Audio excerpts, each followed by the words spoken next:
Pandemic news with the Delta variant of the coronavirus becoming more prevalent in Missouri. Are Kansans worried a surge could come to the Sunflower State? Doctors at the University of Kansas Health System say no matter where you are, you need to be careful.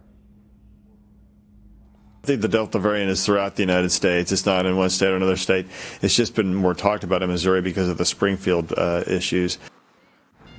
Health officials in southern Missouri have called the surge in Delta variant coronavirus cases a crisis. In fact, those cases have tripled in just a 2-week span. Let's take a moment to look at vaccination numbers in both Kansas and Missouri. We start in the Sunflower State, which reported on Monday that more than 2.3 million coronavirus vaccine doses have been given out. Just over 44% of Kansans have had at least one shot. Nearly 39% of the state's considered fully vaccinated.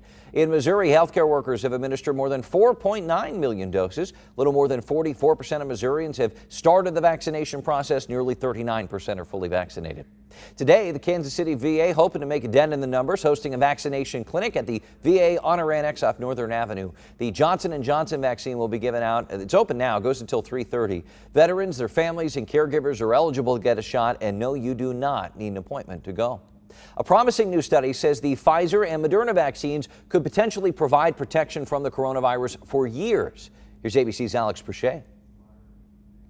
Today, a potential major development in the fight against COVID. A new study finds the Pfizer and Moderna vaccines could offer protections that last years, even without a booster shot.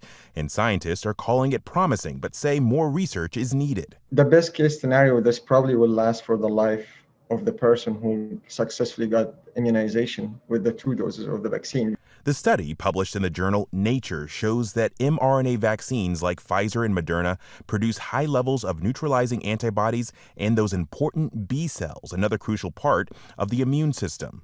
Researchers found nearly 4 months later, there was still a strong immune response, essentially training the body long-term to fight off infection. It's possible older adults and people with weak immune systems may still need boosters.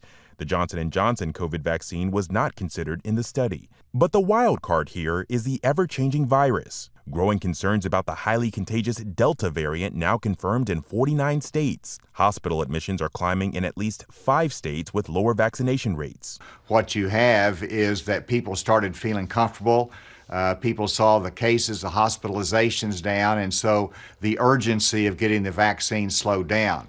We've got to make sure that we do everything we can to get the word out. In Missouri, the Delta variant is responsible for nearly 30% of the state's new cases. Hospitalizations there are up 42% in the last month. And in California's LA County, the largest county in the country, officials are recommending all residents wear masks indoors to protect against the Delta variant.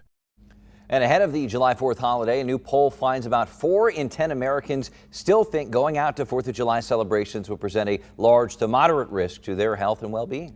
If you haven't been vaccinated yet, but you would like to get your shots, turn to us. We can help you. Find a clinic near you. Go to KMBC.com, click the coronavirus tab. There you'll also find updates on the fight against the coronavirus.